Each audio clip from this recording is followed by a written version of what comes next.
And he has basically his Rollo Tomasi moment where he tells he tells Edward Norton. That's right. He tells Edward Norton something that he's got to remember later. Welcome to SinCast, presented by Cinemasins.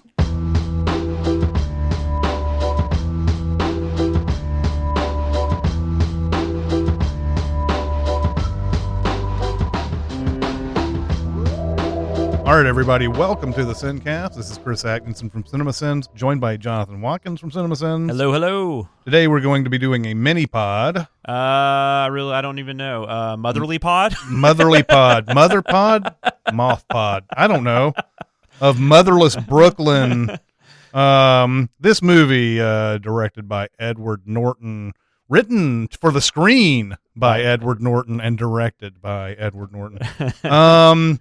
And I'll say right off, it shows, and that I'm going to say that's a bad thing, because and my grade might be surprising after that opening, but it shows that Norton. I think Norton should be either acting in this movie or directing this movie. Okay, because there are times where I feel like he's a little bit too overindulgent about things. Yeah. As a performer, I always love watching him on screen. Mm-hmm. So, but I feel like I feel like somebody else directing this would have made this movie better. Yeah, Norton's an interesting one because not that I don't know that other than, I mean, nothing's ever really come out about him as far as like he's inappropriate or anything like that, but he's always been considered a hard person to work with, I think. But even with that being said, it's always really interesting to see what kind of roles he takes because I think he is a really talented guy. And he just doesn't do as much lately. So I was really excited to see him in this. He's apparently been trying to get this made for about 20 years. It's based on a novel from 1999 by Jonathan Lethem, which I guess at the time was a pretty big selling novel. I read it maybe 15 years ago, and I really didn't remember much about it. I even forgot that it was set in modern day because the movie is set in the 50s. So I forgot that the book itself was actually set in 1999. So that was kind of an interesting choice he made on his. I'm just double checking. That is 50s. Okay. But but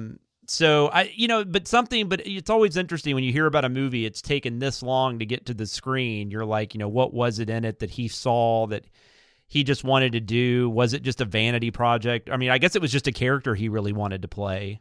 I had read some reviews that said he's going over the top in here, and I didn't get that sense. Me either. Watching this, I thought that when I saw the trailer for this, because that's what they were highlighting right at the top, I thought, oh God, this is going to be one of those. This is going to be, Thomas Jane in that last Predator movie or whatever. It's going to be like something like that. But I feel like he does it in a realistic manner, and it didn't really get to the point where I thought, oh, he's just going crazy here. Yeah, and I'm trying to remember, does he even say Tourette's? Because I feel like he gives, there's a couple of instances where he talks about it. He doesn't know what it is. Oh, that's right. So he definitely doesn't say that. Yeah. And I thought it was actually really interesting. There's a great scene with him and Gugu Mbatha-Raw, who I love, but we can talk about her in a minute. But there's a scene where he's talking to her in the car, and he's trying to just kind of break down what the issue is, and he says it's like one portion of his brain is fighting with the rest of his body. So when he's having a conversation with her, that part of his brain is concerned that the dollar bills in his wallet aren't evenly, aren't in there correctly. And I thought that was really, I liked that. I thought that was really interesting. And I guess you could argue that it doesn't really affect the movie per se. Why does he have it? But I kind of almost think that's kind of the point. It really shouldn't matter. It's just part of who he is. Matter of fact. Yeah. But yeah, what we have here is a really complex mystery. And I I would venture to say so complex that I don't think anybody's going to get it all in the first viewing. Probably not. I mean, I don't know. Did you? I mean, I got the gist of it. Like I said, I'd read the book, but I didn't really remember enough to know if they even. I mean, I'm guessing they kind of stuck to the same storyline, other than the setting. I mean, yeah, the gist is one thing, but there are a lot of red herrings in this too. There are. One of the things I really liked about the movie, I liked how it was layered. I know another. I think there's two things that are going to either sell you or move you away from this movie.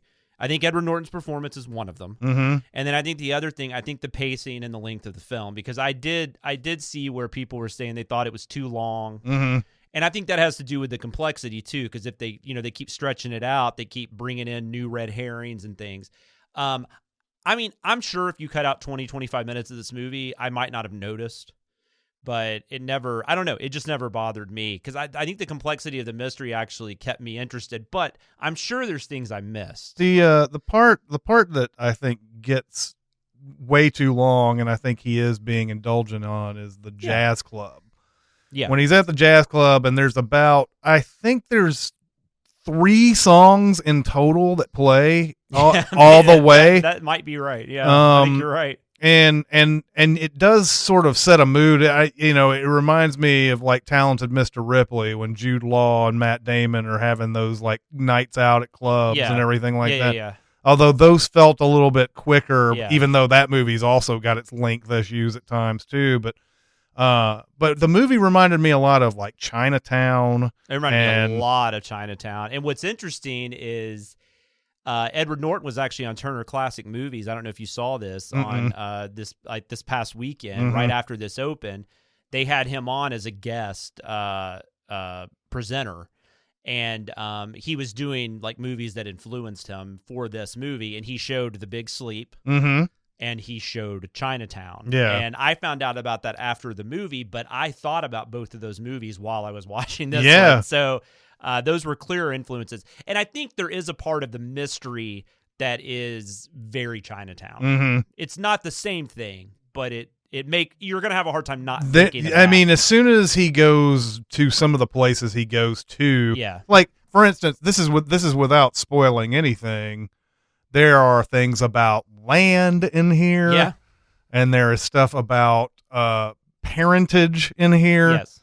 And it's just, there's a lot of that in this movie, and that might have been somewhat of the reason why he did it in the time period. Yeah, maybe so. And I mean, I guess in the book, if the book had these same elements to them, obviously the book was inspired as well, but yeah, maybe it had more of a modern day, telling, because Chinatown is in the 50s, right? It's 1970s when the movie came out, but it's set in the 50s, right? I think so. It's been a minute since I've seen it. I'm pretty sure it is, because those cars at the end, yeah. I think they're all like in those 50s style. Yeah. Obviously, if you bring up Chinatown, you also have to bring up L.A. Confidential, which owes a lot to which L.A. Confidential owes a lot to Chinatown as well. Oh yeah, 100%. But I would say this is more Chinatown than L.A. Confidential. And like Chinatown and like L.A. Confidential, this is clearly it's a neo-noir. It's very much in the film noir tradition, which is why the Big Sleep kept popping up. It looks like Chinatown actually is in the 30s. Oh, so yeah, even farther back. Yeah, but but not modern. Yeah, modern day of when it was made. But yeah, no, I agree with you, and that's also something I liked about this movie. I love film noir, so maybe I was just an easy candidate for this movie, but I loved those elements. I thought he clearly has a love for the genre, and I thought he did a pretty good job of setting the mood correctly and everything. There's some performances and stuff in here that I could do without maybe, but overall I really, really liked this movie. I was surprised at how much I liked it, because it's not getting like great reviews. It's not getting bad reviews necessarily, but even the people that like it they seem to be more or less giving it a pass. Yeah. Whereas I genuinely really liked it. Like, I thought this is a movie I'm going to revisit. This is the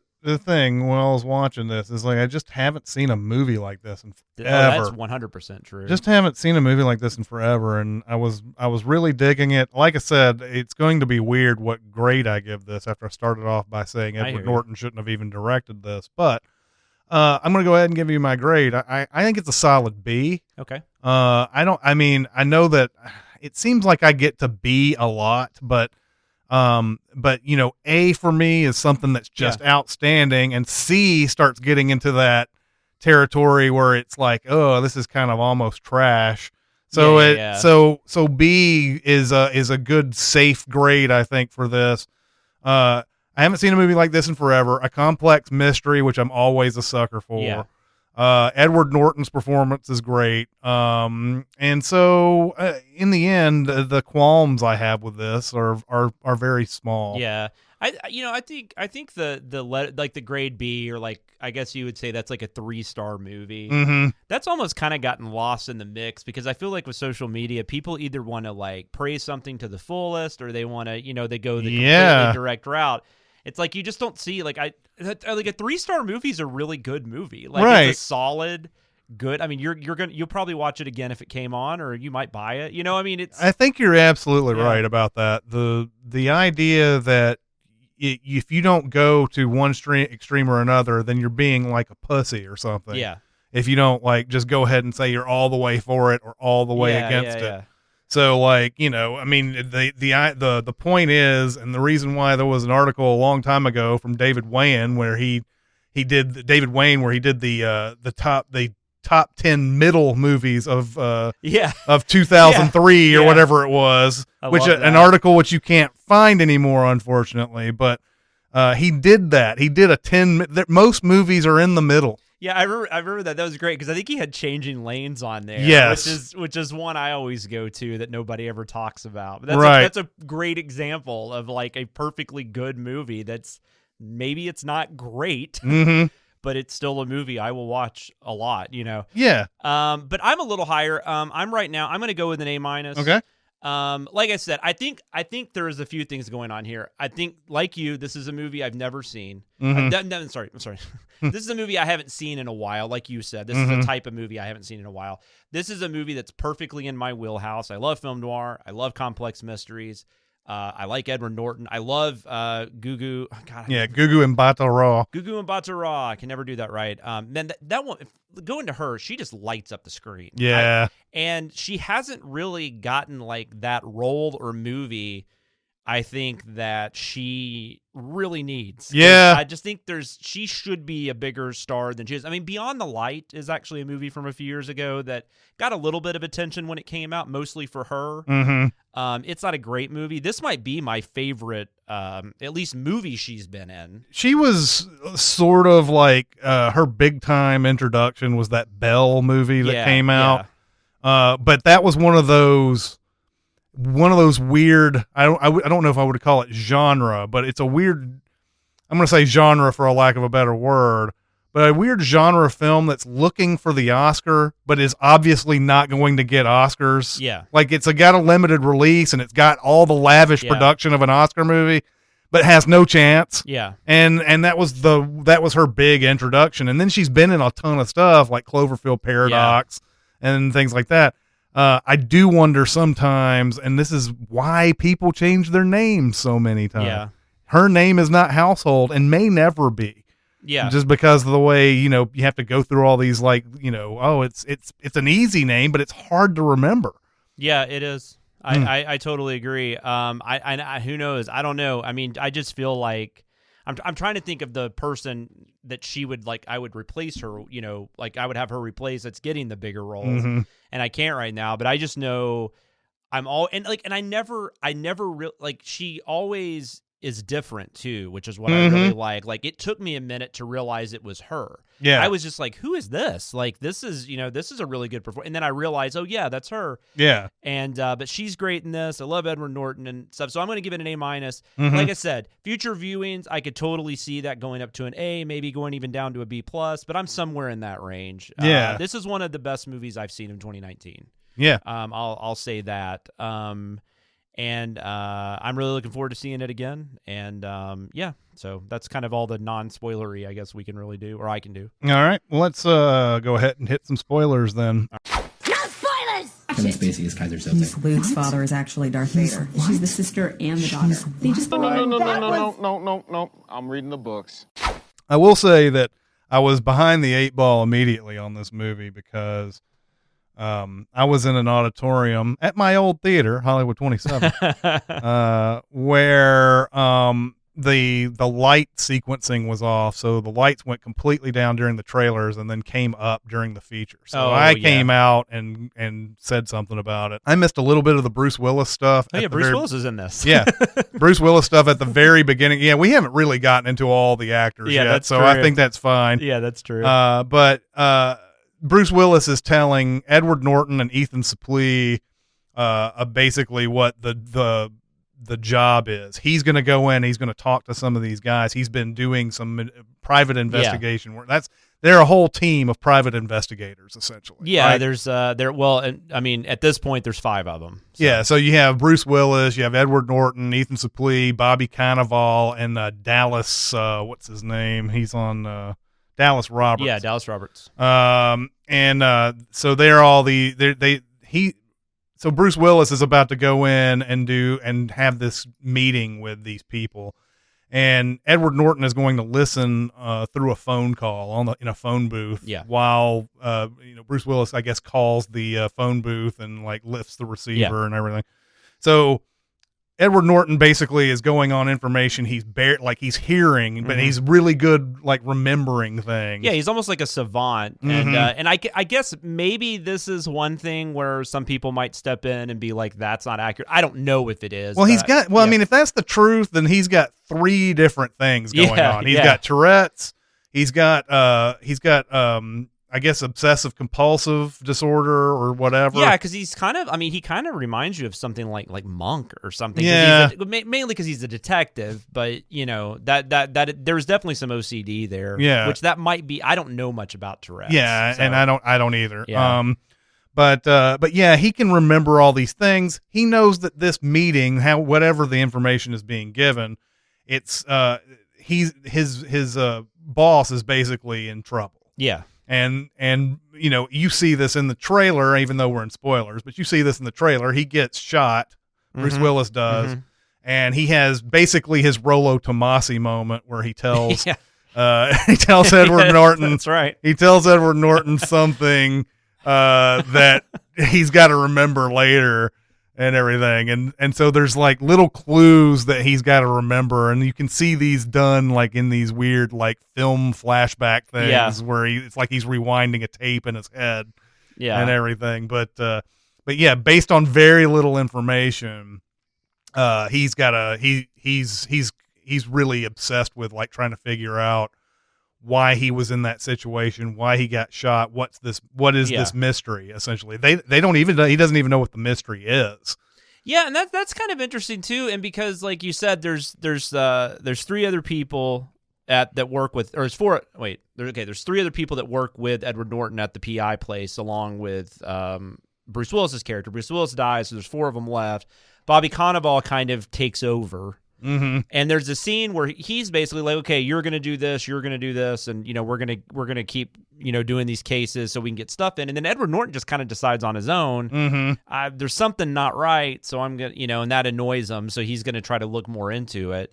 And so the mystery itself, or the case itself, just not that he just lucks into it, but there are a few things early on. In fact, the thing he whispers to him, that actually bugged me because he thinks he says Formosa. Yeah. Which is not what he says, but that still leads him to a place that he needs to go. Yeah. Because you end up finding out, which he says Formosus. Yeah. But the Formosa, is that the name of the jazz club? No. It's even worse. This is probably the worst plot point of the whole movie. And it's funny because I was walking out of the theater and this thing popped into my head. Yeah. This very thing. Yeah. I was like, so wait a minute. He said Formosas, but he went to Formosa, and that had nothing to do with anything. But He just happens to have. I guess he puts a matchbook. He's the waitress. Okay, yes, yeah. So there's a waitress at the Formosa asks for a light, and it's kind of flirty and everything. We see this in the trailer as well. Yeah. And he keeps lighting a match and then blowing it out. Yeah. Lighting a match, blowing it out because it's got to have a certain sound or something, or else he doesn't think it's good.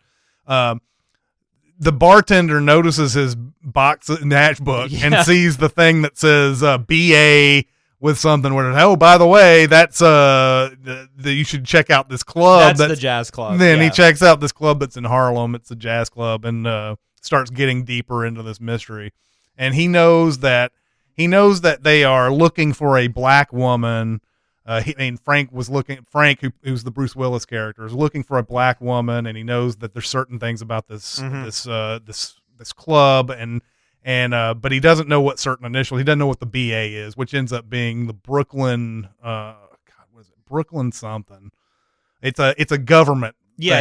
It has to do with the city planning. Or whatever. It's a city planning, and much like Chinatown, this is one of those things where the people of power are finding ways to buy up land cheaply and moving people out. Yeah, because Chinatown had to do with it had to do with land, had to do with water. Yes, so very similar. In Chinatown, the initial thing is that there's a drought, and then they're moving the water to other places in California. Yeah, and they're buying this land that's useless cheaply. Yeah, and then stand to profit big once they bring the water there. And this one is, I don't know if it gets that complex because this is mainly just. Yeah, this was mostly, from what I understood, they were tearing up low-income housing and trying to turn it into something different. But then that got a little confusing. When you're talking about the complexity of the mystery, some of this confused me. Yeah. Maybe if I watch it again, I'll catch it. Yeah. But it felt like, because there was one moment where he goes to this one place that he doesn't even think anybody lives there. Mm-hmm. Which that's another thing where he kind of lucks into running into people that he needs to know for future. But, and then you find out that someone was living there, and then they took it over and they were in the process of ripping stuff out, but then they just left it. Mm-hmm. So it's almost like maybe there's I don't know if there's it's falsified documents is the issue. They don't really, or I missed it. If the whole thing about the land seems to be a big red herring because the main mystery, and since we're in spoilers, you have Alec Baldwin is playing this guy Moses. What is it? Moses? What's his last name? Let's see. Alec Baldwin, Moses Randolph. So he's playing this guy who's not the mayor of the town, but he's got a lot of different titles, and he's really got the power in New York City, essentially. Yeah, that was actually a really funny scene though early on where they announce him as two titles. Yeah, and then you see him storming into the mayor's office or whatever it is later, and he's like, "Oh, you didn't fucking give me this title. What's up with that?" Yeah, he's like, "Oh, we'll deal with it later." And he goes out picks up a piece of paper, and then makes him sign it. This was a part, by the way, where I thought that this is where Norton shouldn't have been the director. I like the setup, like the writing part of it. But they show Alec Baldwin just from behind the entire time. And obviously he's this big cheese. And I understand wanting to build up a certain character in a certain way and have some mystery about him. But the way this is done was really in a slipshod manner. I mean, it was just kind of like, who is this? I couldn't even tell it was Baldwin for a while. I just heard the voice, and I was like, is that Alec Baldwin? But then they didn't show him for a minute. But what was also weird about that, I didn't know. There was a really, in the scene where Bruce Willis is, Bruce Willis goes to that apartment, and they see the people show up. There's that one guy that's insanely large. He's just insanely huge guy. And they shoot him kind of like that too. Mm-hmm. Although there's no reason to. He's not like a guest cameo or anything. I mean, there's nothing to that character to where it makes sense that they shot him that way. And then they do the same thing with Alec Baldwin. So I don't really know what he was going for there, or if it was just coincidence. It's done in it's done in a bad way, because I feel like if you're gonna build up a character like this by not showing his face, it should just be done in a different way. I can't sit here and describe. I felt the exact same thing, but it is hard to put it into words unless you see it. Yeah. it's odd. And I love Alec Baldwin, but he's one of the casting choices I wasn't a huge fan of. I don't know what it was, but not like Cardi B and Hustlers. No. But there was something, like, I never really bought him as a character. I just always kept, it's just like, it's Alec Baldwin yelling at me. Right. He does have one great moment at the end, I feel like. At the bathhouse? At the bathhouse. Yeah, that was the best scene. When he's going through all of his, like, this is what powerful people can do, and it's just, I just asked for it and I get it, and that type of thing. I mean, the essential mystery of this whole thing is that he fathered a child, which is the Gugu Mbatha Raw character. And obviously, because of the racial issues, he doesn't want to be associated. And it's implied that he might have raped her. Like he was very aggressive. Yes, I would say that this is rape. And in the 1950s, this is the way that they sort of go toe that line where they're saying, "No, well, I didn't really do it." Yeah, she knew what she was getting into. And I just merely took advantage of the situation. But that is great that Norton's character just flat out said, "So you raped her." Yeah, exactly. And he's Lionel Esrog, by the way, if we haven't said that. Oh, yet. Right. That's Edward Norton's character. But yeah, I think it's one of those things where it's like, yeah, he definitely did, but with a 1950s sort of philosophy or way of looking at things that it makes it where it's not rape. It didn't even say something like, I treated her well after that. I sent her flowers. He said something along those lines. Yeah. It's so weird. It's always the justification of your actions. But by the end of this movie, that's what's so weird about it. None of that land stuff even matters. I mean, there is some things about it because Baldwin's like right-hand man guy is secretly planning to screw him once the deals go through and everything. Well, and that's kind of how Edward Norton saves the Laura Rose character, the Gugu Mbatha Raw character. That's kind of how he saves her. And in a way, although at that point, that was really weird too, because they've been trying to kill her.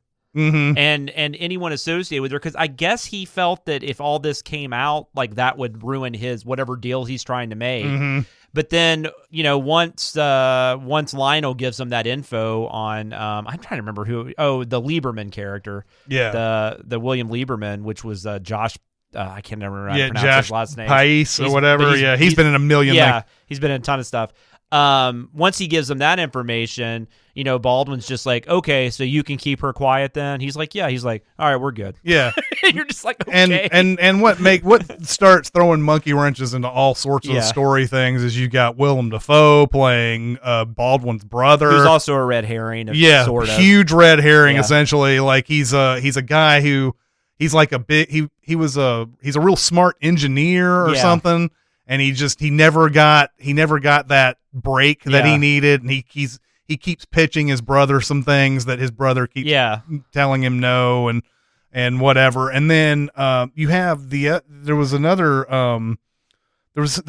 character that I thought was just kind of like this wasn't confusing, but Michael K. Williams plays one of the musician at the jazz club. The trumpet player, and he seems really important there for a while because he's like, oh, what does he know? He's at that jazz club all the time, man, blah, blah, blah. And really he kind of sort of helps Edward Norton. Yeah, it seems like he just kind of finds Lionel interesting. Yeah. Because he saw him dancing to his music and You've all that. got a mind like I do and things like that. Yeah, I really like it. And then Robert Wisdom is also in it. He plays Billy Rose, who we think is her father. Right. But he's actually her uncle because Moses is her father, which is the whole for Moses thing. Although why he would say for Moses, I don't know. Yeah.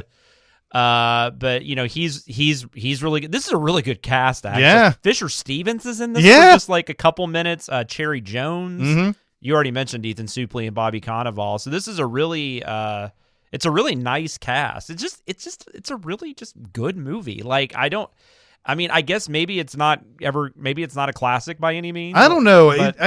I feel like when I was watching this, I was like, man, there's some things about this I don't like, but it's got I guess there's a gambler's type of thing where players or where you have. Let me try to word this better. Yeah. Whenever this is going to not seem like it relates to movies at all, but whenever you're playing daily fantasy sports, Yeah. and you want to put certain players in your lineup to try to get the best lineup for daily, you refer to certain players as having a high floor. Yeah. So that basically, like, no matter what happens in a game, no matter what's going on, they seem to always get good points and stuff like that. This movie has a high floor. It just keeps on, like, it's like just when you're like, I'm kind of disappointed in this and this. Yeah. The story and the performances always bring it to that. Yeah. You know. And that's what I kept going through on this movie, because there are parts that I don't like, and then there are parts that I love, and then it just goes back and forth. I feel like maybe in a few years we're gonna look back at this movie as something as like maybe it is classic, you know? Yeah, no, I could definitely see that. I was trying to like think of something that's kind of done that in the last few years, and nothing's really popping in my head. But yeah, no, for sure. I think this could easily be like, especially like once the Oscars are announced, and maybe if this doesn't get that many nominations, I could totally see this being one people are like, that got overlooked. And that's another thing. And I mean, and this is an unfair thing to hold against a movie, but like when a movie comes out on November 1st and it's like this kind of cast and it's Edward Norton's directing it, it's this big, like, kind of Oscar baity type performance. I think it's hard almost not to hold that against it, which is terrible. But it's like if this movie came out in April, I think we would be just talking about how good it is. But because it came out on November 1st, it feels like it has more weight to it. I guess you know, like it's going for something.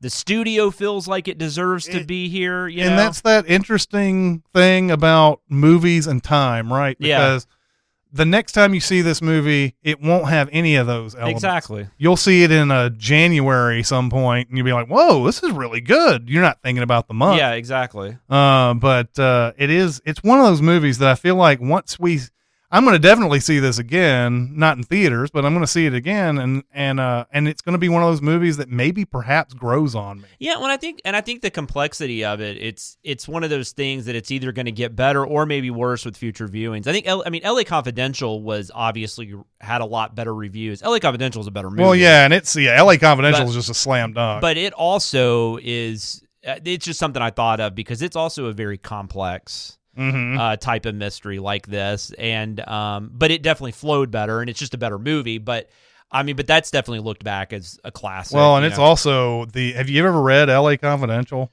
Yeah, I read it around when it came out, so it's been a minute. To adapt that book is absolute madness.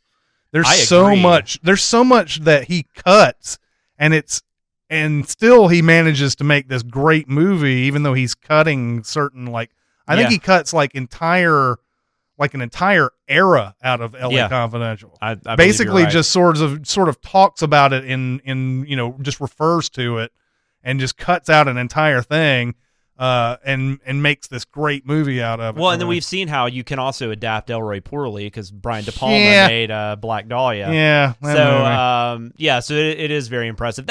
That's probably a bad example because, like you said, that was kind of a slam dunk from the get go. But I just, for some reason, I can't think of anything. But I don't necessarily think this is probably going to really get Oscar love. It might. I mean, I doubt it. And especially Norton might get a nomination. Maybe I could see the Willem Dafoe or Alec Baldwin. Like, I can totally see Willem Dafoe getting nominated for this, and then people are pissed off because he didn't get nominated for Lighthouse. Yeah. Something like that. He's having quite the month, isn't he? Yeah, that's true.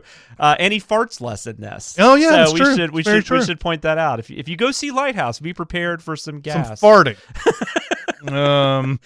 All right. Well, I would say that we both liked this movie. You liked it maybe a little bit more than I did, but it's kind of funny though. I feel like when we started talking about it though, like you actually started talking above your grade. I might have talked a little below mine, but I mean, it's not perfect. No. But it's a movie that like I really enjoyed. I really want to watch again. Yeah. So obviously I'm very adamant about it, and I think it is a better movie than I feel like the general good review for it is saying. I think a lot of people are just saying, well, they're just giving it a pass, and I just think it's better than that. Yeah. I don't think this is something like I don't even know. Like for some reason I can't think there's really nothing I can really compare this to. Like you said, this type of movie hasn't been made in a while. Yeah, we haven't seen anything like this. I mean, LA Confidential, that might have been the last, at least this type of scale. Yeah, maybe. But yeah, no, it's go see it. Yeah.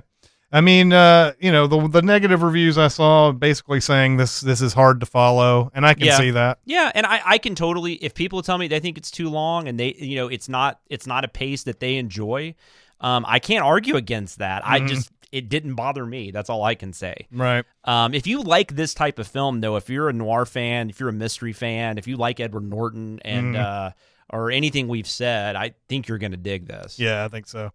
All right. Well, that'll do it for this mini pod. We'll go to SinCast presented by Cinemasins on Facebook. We have a SoundCloud. We have Reddit. We have Cinemasins Twitter, Music Video Sins Twitter. You're on. Yeah, you can talk to me on Twitter at SamLoomis13. You can also hear me every week on Behind the Scenes podcast with Aaron Dicer and Danae Hughes. And we're on Discord. Yeah, we're on Discord. If you want to get a link to Discord, you can go to either, I believe they were talking about, it's on the Reddit page somewhere on the right side. There's a link that's there, but you can also go to Facebook and private message me, and I will send you a link through that. But that'll do it for this one. It's Chris Atkinson and Jonathan Watkins. We'll see you next time. Thanks for listening. Comment on our episodes on our SoundCloud page. Check us out on YouTube, Twitter, Facebook, and Reddit. And be sure to visit cinemasins.com.